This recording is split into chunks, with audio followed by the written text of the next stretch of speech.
son Aiden. We're from Fayetteville, North Carolina. Typically flat track racers. We're road racing or track day today.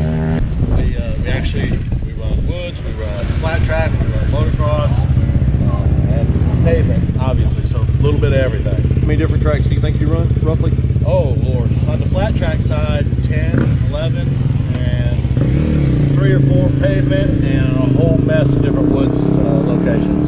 This bike is kind of interesting because it's a KTM. It's a street legal bike, comes from the manufacturer, street legal, hence the license plate and everything. It's good for just about everything. It's not perfect for anything. I've road raced on it, I've motocrossed on it, I've flat tracked on it. We ride it out here supermoto.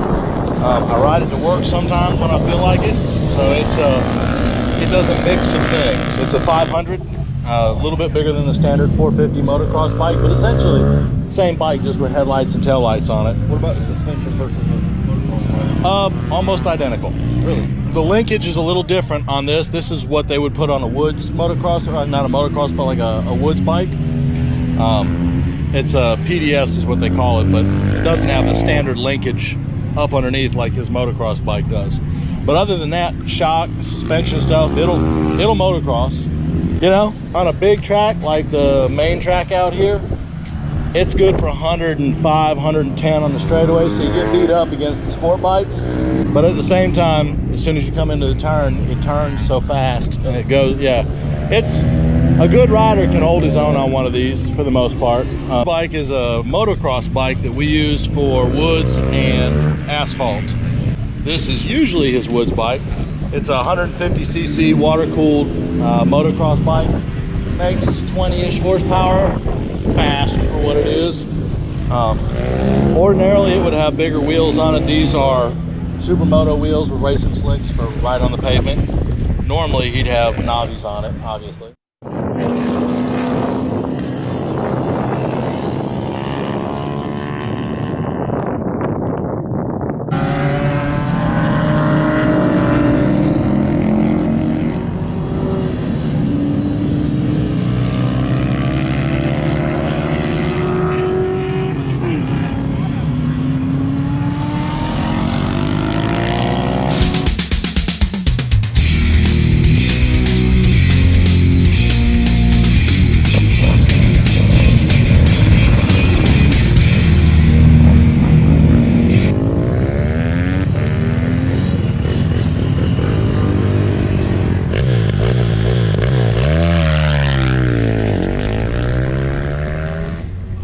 My name is Scott Lloyd, founder of Racing for ALS. Glad to be talking with you today. We love coming out to the track and getting to hang out with people.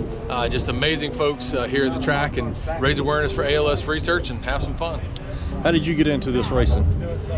We had always wanted to, and then my brother was diagnosed with ALS in October of 2017, and they said, hey, we know as much about ALS today as we knew about cancer 100 years ago, and it's basically about a 2.5-year life expectancy. So we said if we were going to do it, let's do it. So we went out and got some cars and went to Charlotte Motor Speedway was our first race, and actually CMP was our second ever race, and did about 30 events together before sadly ALS took him off track at the end of 2019.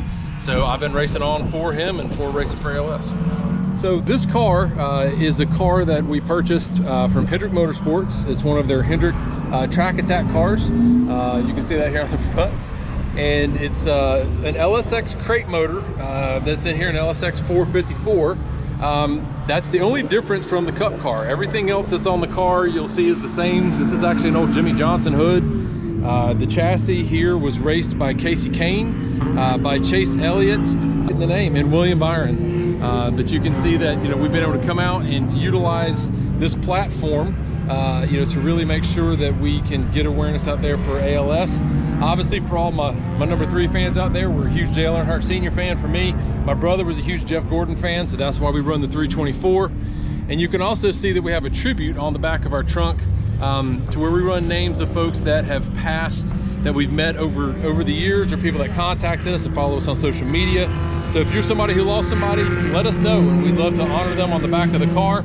And you can see obviously the EndALS hashtag is from ALS TDI, who's one of our main partners that we fundraise for. And in the last 2 years, utilizing this car, we have been able to raise about $150,000 for ALS research. So it's been a lot of fun, and obviously it's been for a really good cause. And you can see inside, that's actually a Dale Earnhardt Jr., a former Dale Earnhardt Jr. seat. So it's everything that they race on Sunday, just here with us at the track, having a good time. Thanks for having us out. We need to get over here out of the sun for a minute, but we're wrapping up 2 days at Carolina Motorsports Park in Kershaw County. We'll put a link in the description for the website.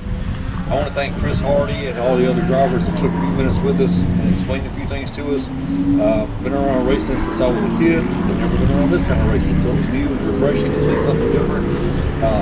Anything from Dodge Neons to brand new Corvettes to anything you can imagine.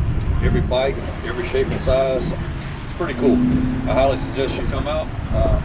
Look on there. They didn't have a lot of information on their Facebook page, so go to the website. And we'll see you next week. Make sure you give us a thumbs up.